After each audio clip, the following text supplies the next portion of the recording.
Si se humillare mi pueblo, sobre el cual mi nombre es invocado, y oraren, entonces yo oiré desde los cielos, y perdonaré sus pecados, y sanaré su tierra.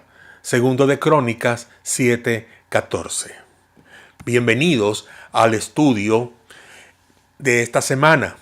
Pero antes de ingresar a este estudio y empezarlo a hacer, quiero también darle a todos la bienvenida a todos los 6 estudios que tendremos durante este tiempo.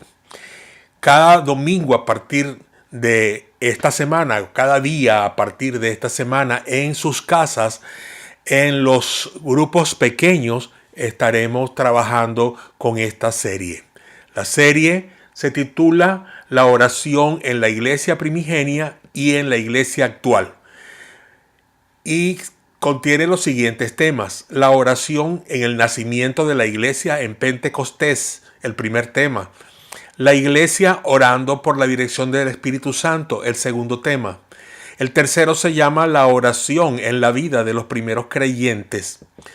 El cuarto tema es la crisis en la iglesia primitiva y la protección de Dios bajo la oración. El quinto tema es la oración y el inicio en el trabajo misionero. Y el último, la oración en los hogares de la iglesia. Estamos invitando a que sigan estos 6 temas tan interesantes de cada semana y puedan entender mucho más sobre lo que es la oración en el seno de la iglesia. Esa oración comunitaria, porque sabemos mucho de la oración personal, sabemos mucho de la relación con Cristo, de la relación con Dios cada día de un creyente. Ahora vamos a ver cómo el pueblo de Dios mantiene una relación unida como pueblo, constante como pueblo, en todas las situaciones o circunstancias, como pueblo de Dios, como iglesia de Jesucristo, en cualquier parte donde se encuentre. Comencemos el primer estudio orando por la dirección de Dios para la iglesia. Y les voy a pedir ahora que todos inclinen sus rostros y hagamos una oración ahora por este estudio de hoy. Oremos. Padre amado, muchas gracias por habernos reunido esta noche en este lugar. Esta casa se abre, Señor, para hacer un tiempo de oración, para tener un espacio de oración físico y espiritual en este lugar. Las personas que aquí se reúnen, Señor, lo hacen no solo por aprender la palabra, sino para compartir en sus oraciones muchas cosas que son importantes y para orar por la iglesia. También, oh Dios, quiero darte gracias, Padre Santo, por cada líder que dirige cada grupo y que tú, Padre de la Gloria, les escogiste para ello. Haz que nuestros grupos se multipliquen, Padre Santo, que podamos ver muchos más en toda nuestra ciudad. Muchas gracias, Señor. Dirígenos ahora con el poder de tu Espíritu Santo y tu palabra en el nombre de Jesús. Amén. Comenzaremos este primer estudio con un final. No es lo usual, pero tenemos que saber la razón más poderosa que unió a los discípulos de Jesús en este momento a una vida de oración como una congregación de santos. En lo que luego fue la iglesia primitiva, como la mayoría la mencionan, o la iglesia en el libro de los Hechos, como tal vez también la mencionaremos. Esta es una iglesia que comienza en el libro de los Hechos a conocerse como los del camino. Una iglesia que ha prevalecido hasta ahora por la promesa de Jesús en Mateo 16:18. Sobre esta roca edificaré mi iglesia y las puertas del infierno no prevalecerán contra ella. Cristo edifica su iglesia y Satanás no puede imponerse porque no tiene el derecho. La iglesia tiene autoridad para derrotar a Satanás. Nuestro estudio durante 6 semanas y a partir de este día nos llevará a entender el significado y las formas que el pueblo de Dios le dio a la oración en la vida de la iglesia primitiva. y cómo debemos nosotros, como iglesia hoy, aprender de ellos. El siguiente versículo está en Lucas 24, 51 al 53 y dice: pero sucedió que mientras los bendecía, se apartó de ellos y fue llevado a las alturas del cielo. Ellos lo adoraron y después volvieron muy felices a Jerusalén. Y siempre estaban en el templo, alabando y bendiciendo a Dios. Los primeros discípulos, todos volvieron a Jerusalén, como se les había mandado hacer. Pero solo después de haber visto extasiados cómo su Salvador regresó a su trono celeste y con la seguridad dada por los mensajeros resplandecientes de que Cristo volvería otra vez de la misma manera como ellos lo habían visto ir al cielo. Hechos capítulo 1 versículos 10 y 11. Esto los hizo regresar a ellos, no con frustración por la partida de Cristo, no, sino con gran gozo, dice la Biblia. Estaban siempre en el templo, es decir, todos los días en las horas regulares de oración hasta el día de Pentecostés. Con esta antesala vemos cómo la vida de la iglesia comienza con oración, y aunque este hecho fue previo a la parucía del Espíritu Santo, a la venida del Espíritu Santo, no hay duda que Dios estaba presente para impulsar la vida de oración que sería de base para la edificación de la iglesia de Jesucristo. Hagamos una pregunta que sería exploratoria. Cada uno de ustedes debe pensar, hasta donde considere que sabe, qué significa el hecho de que todos adoraron a Dios en el templo, de que fueron a adorar a Dios al templo. Pongamos eso allí y veamos algunas cosas importantes que tienen que ver, o algunos textos importantes que tienen que ver con esto, y luego respondemos. Vamos a leer esos tres pasajes bíblicos que están allí en la pantalla. Lucas 24, 51, 53, Hechos 1, 14, Hechos 2, 42. Lucas 24, 51, 53 dice: pero sucedió que, mientras los bendecía, se apartó de ellos y fue llevado a las alturas del cielo.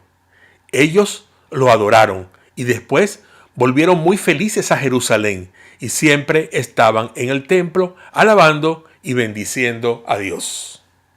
En Hechos capítulo 1 versículo 14 dice: todos estos estaban unánimes, entregados de continuo a la oración junto con las mujeres y con María, la madre de Jesús, y con los hermanos de él. En Hechos 2:42 dice: y se dedicaban continuamente a la enseñanza de los apóstoles, a la comunión, al partimiento del pan y a la oración. Volvemos a la pregunta anterior, que es muy importante, y tenemos que saber exactamente qué era. ¿Qué significaba el hecho entonces de que ellos estaban adorando en el templo? Bueno, iglesia, el significado es simplemente que había una unidad, había un grupo que unido se presentaban juntos en un solo lugar para orar en ese lugar. Ellos oraban en sus casas, ellos hacían oración en el grupo en la casa de Juan Marcos, donde se reunían y donde fue manifestado el Espíritu Santo el día de Pentecostés, cuando la iglesia se inició. Pero ellos tenían también como un tiempo común en momentos de la semana ir al templo juntos. Los grupos pequeños iban, las familias iban, todas las personas iban y se reunían para tener un tiempo de oración en el templo. El templo, hermanos, hermanas, el templo no es el templo tal cual como nosotros lo conocemos o decimos que es el templo. El templo, se habla allí del templo de Jerusalén. Era el templo de los judíos. al principio, todas estas personas que estaban reunidas, estos creyentes en Cristo que se estaban reuniendo ya como iglesia, eran considerados también judíos que se habían convertido al evangelio. Por lo tanto, su presencia en el templo no era nada de asombrarse. Al verlos en el templo, simplemente estaban viendo hermanos judíos que, como siempre, iban al templo a las actividades o a la oración. Luego fue más adelante, cuando ya se fueron identificando más, que el templo ya no fue su lugar de oración. Pero sigamos adelante. Esta historia es otra. Vamos a ver cómo se inicia realmente cómo se inicia la iglesia. ¿Ok? Pero nos quedaron unas preguntas pendientes. Unas preguntas que ustedes tienen allí en sus materiales. Ya tenemos como base la lectura de los tres versículos que habíamos leído anteriormente. Y en esos versículos que leímos, Lucas 24, 51 al 53, Hechos 1, 14, Hechos 2, 24, hay allí respuestas interesantes que vamos a encontrar, como por ejemplo, ¿quiénes fueron aquellos a los que Dios bendijo? A los que bendijo Jesús antes de partir. Nosotros lo podemos ver allí en el versículo, los versículos 51 y 53 de Lucas 24. Y ustedes van a escribir allí de quiénes se trataban. Simplemente ustedes ponen en este momento de quiénes se trataban. Yo no voy a decírselos, ustedes lo van a analizar después al final. Otra pregunta que aparece allí es: ¿qué acontecimiento sucedió previo a la movilización de los discípulos? Antes de que ellos se movilizaran para ir a Jerusalén, para ir allá a estar esperando que se manifestara el Espíritu Santo el día de Pentecostés, sucedieron acontecimientos previos a esa movilización. Allí se encuentra en los versículos. Sucedieron cosas importantes en la vida de ellos. Pasaron ciertos momentos que para ellos fueron muy significativos. Y la tercera pregunta es: ¿qué hicieron ellos inmediatamente cuando el Señor ascendió a su trono en el cielo? Entonces, allí va otra respuesta. Pero yo quiero que ustedes la busquen luego de terminar este estudio, o como tarea para tenerla en casa, y la semana que viene, cuando lleguen, antes de comenzar el segundo estudio, comparen sus respuestas. Pero eso lo pueden hacer hoy mismo y de una vez ya van a tener una respuesta para el día de hoy. Vamos a continuar, ¿verdad? El estudio. Hermanos, la iglesia se inició en una atmósfera de oración. Todos juntos unieron sus voces y sus corazones en oración. Una oración en compañerismo, pública, notoria. El cuerpo de discípulos dejó sentado ante testigos oculares que ellos habían adoptado un estilo de vida comunitaria al orar juntos, para pedir la dirección de Dios en lo que ellos habían de hacer, en lo que ellos estaban comprometidos a hacer. Una inmensa responsabilidad. Serían los heraldos que fundarían la iglesia de Jesucristo para llevar el evangelio a todas las naciones. ¿De qué manera? Es la pregunta ahora. ¿De qué manera hoy nuestra iglesia podría dar ese mismo testimonio?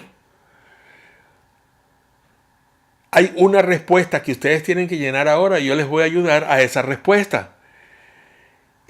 Dando más relevancia o preeminencia a la vida de oración en los grupos pequeños. En los grupos pequeños. ¿Cómo lo haríamos? Es la pregunta. ¿Cómo lo haríamos? ¿Qué ideas podemos dar para estar juntos orando como iglesia en programas especiales o por medio de grupos pequeños durante la reunión habitual o en otro horario, otro día dedicado solo a la oración? Hay muchas ideas ideas que podemos nosotros dar, ideas que usted tiene en su mente y en su corazón, ideas que usted ha compartido con otras personas, conmigo, con cualquiera de los pastores. Hay ideas, yo sé que me han traído ideas y estas ideas no las hemos implementado por algunas razones específicas, pero sí es importante que se las implementen ustedes mismos como grupo pequeño, más que traerlas al seno de la iglesia cuando estamos un grupo muy grande. Los grupos pequeños nos ayudan a organizar, los líderes nos ayudan a a traer esas ideas y a discutirlas nosotros para ver cómo más podemos hacer, qué programas más podemos hacer para que la iglesia se anime a tener un tiempo de oración.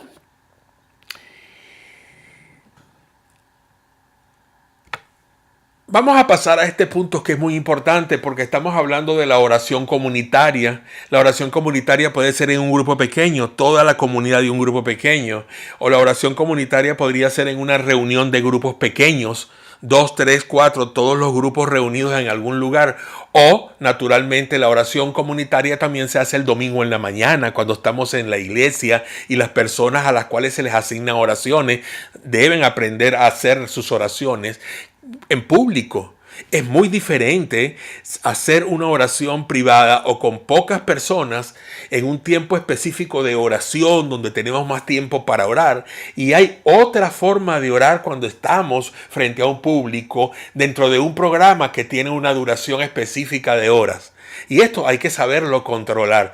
Y no es que la oración será más o será menos porque usted tenga más libertad de decir todo lo que quiere o usted simplemente dice lo que tiene que decir.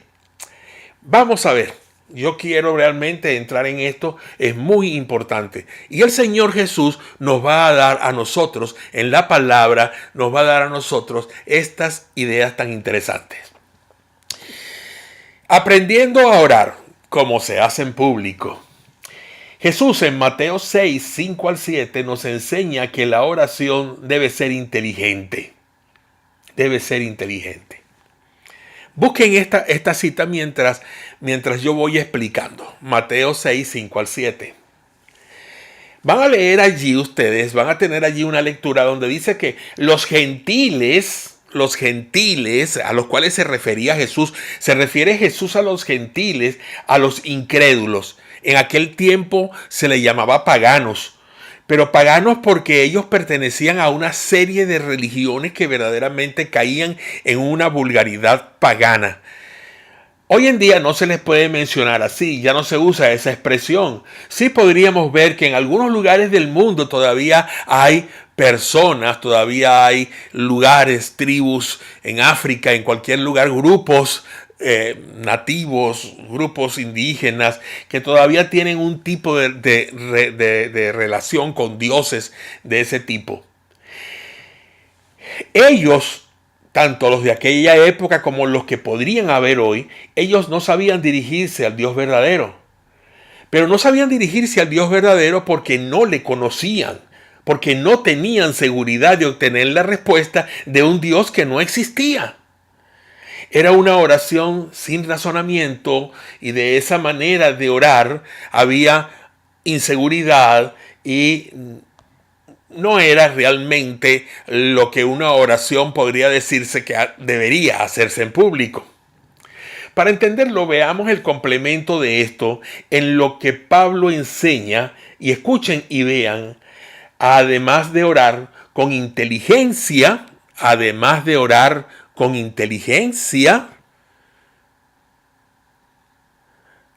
la Biblia nos enseña a que la oración debe tener sentido y que la oración no divague. Inteligente. Una oración inteligente que tenga exactamente un contenido verdaderamente inteligente. No podemos dejar de pasar esta oportunidad, porque mientras nosotros nos detenemos, tal vez invertamos un poco de tiempo, pero es bonito, es bueno ver en la Biblia exactamente cómo se nos indica el tipo de oración que tenemos que seguir. En Mateo, en el capítulo 6, versículos 5-7, el que estaba orando, era una persona que simplemente lo que hacía era orar de sí mismo o decir cosas que no tenían el hablar directamente con Dios, el alabar a Dios, sino que se alaba a sí mismo. No es una manera inteligente de orar.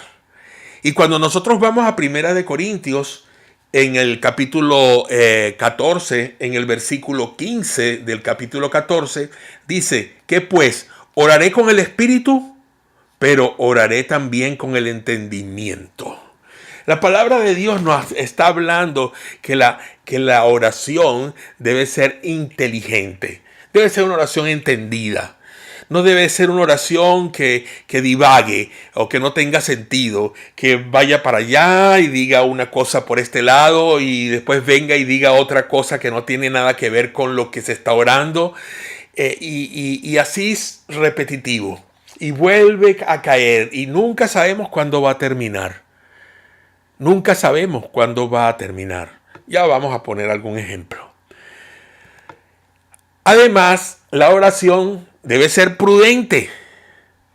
Debe ser prudente y debe ser breve. Ese tipo de oración que estamos haciendo en la iglesia, tiene que ser breve y tiene que ser prudente. Si una persona no es prudente al orar, dice cosas imprudentes, cosas que no tienen nada que ver, o a lo mejor sí tienen que ver, pero no es el momento ni la forma de decirlo, porque se está atacando a las personas en la oración, hay que hacerlo de manera tal que el que ocupa el lugar de simple oyente pueda decir amén, porque usted tiene una acción de gracias. No espere que una persona diga amén cuando usted pueda decirle, usted está condenado. Porque los que están condenados aquí, alguien dice amén por allá. Wow. Yo lo he escuchado. Hay personas que simplemente por una emoción exhalan un amén. Y yo los he escuchado. Ahora, lo importante es que el amén sea, o que la respuesta sea, ¿verdad?, encauzada dentro de lo que se está diciendo con inteligencia, con sentido y que no divague. O sea, una oración prudente, pero también una oración breve. El tiempo cuando estamos orando en un grupo y hay muchas personas que quieren orar, la oración, si se alarga, no le estamos dando oportunidad a otros. Sea breve en esa oración. Mientras menos personas haya en el lugar donde usted ora, puede hacer su oración un poco más larga. Pero cuando en un grupo pequeño hay 12, 13 personas, 10 personas, y todas quisieran tener un motivo de oración de los que se van a orar, hermanos, no va a haber mucha oportunidad o van a alargar el tiempo de tal manera que se va a hacer muy tarde para salir de la reunión y no debe ser correcto. Así que sea prudente y breve, que no sea egocéntrico en esta brevedad, en esta prudencia. O sea, mire, evite el yo. El yoísmo es muy feo cuando uno lo mandan a orar por algo, porque es como ponerse de ejemplo. Suponiendo que ustedes le manden a orar porque se va a recoger la ofrenda y en el momento en que usted va a recoger la ofrenda, usted simplemente sale y dice, como el publicano, como el fariseo, con aquel publicano, yo doy mi diezmo, yo esto, yo vengo a la iglesia, yo el otro, yo... No. No se mencione usted nunca. Evite el yo. Hable de nosotros. Meta a todo el mundo en su oración, no para decir cosas que la gente no está haciendo o está haciendo, sino para hablar, Señor, mira, aquí estamos nosotros, nos presentamos esta mañana con lo que tú nos has dado. Aquí están nuestros diezmos, Señor, el 10% de lo que tú nos has dado. Aquí está, Padre Santo, nuestra ofrenda para que las misiones, etcétera, etcétera. Pero es específico, que apunte directamente al objetivo que se está pidiendo en ese momento. Recordemos algo interesante. Es importante. El Salmo 145:18 dice: Tú, Señor, estás cerca de quienes te invocan con sinceridad. Si le mandan a orar por la predicación, es por la predicación. Usted podría pedir por el predicador, sí, pero no vaya a pedir como en oportunidad muchos años atrás allá en un país donde yo estaba. Una persona que oró en el momento en que yo iba a predicar, dijo que me pusiera el Señor, que enviara un ángel para que me pusiera carbones encendidos en la boca. Y yo abrí mis ojos y los pelé mucho. Y abro los ojos como un asombro, porque pensé que me iban a quemar los labios con un carbón encendido. Imagínense ustedes pues cómo podría hablar yo. No hubiese podido predicar. Eso no tiene nada que ver. Bajo ninguna hecho, eso tiene algo que ver, no tiene nada que ver con en la oración que se está pidiendo. Pídale al Señor en ese momento que usted quiere que el Espíritu Santo toque los corazones con la palabra que se va a predicar. Señor, usa tu palabra y usa a este pastor o al hombre, al predicador en esta mañana. Eso es todo. No tiene que alargar y decir, Señor, tú nos trajiste aquí, Padre, porque nos salvaste en Cristo. Esas son verdades y son bonitas, pero eso no fue lo que se le pidió que orara. Aprendan a tener un poco de certeza a los que están orando en una congregación por algo específico. La predicación, el mismo hecho de entrar al recinto para adorar a Dios, esa primera oración que se hace, la última oración para bendición de la gente que va a salir, son bendiciones específicas, oraciones específicas que a veces no las estamos haciendo como es debido. La oración entonces como punto final debe hacerse con seguridad.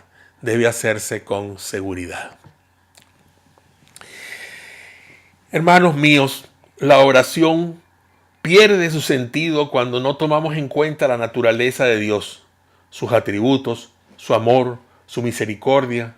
Él es el centro de nuestra oración, nunca nosotros. Nunca le arrebate a Dios su gloria, poniéndose ante los demás como el centro y ejemplo de su oración. La oración pública debe honrar a Dios, debe ser destinada y ser basada en el verdadero deseo de hablar con Dios y no a los hombres. Si podemos orar públicamente sin violar estos principios, nos va bien orar públicamente. Espero que al terminar le den tiempo a la oración, tal como la iglesia del primer siglo, y nos reuniremos la próxima semana para saber orar incluyendo al Espíritu Santo, que es el que actualmente guía a la iglesia. Que Dios les bendiga y les guarde. Gracias por su tiempo.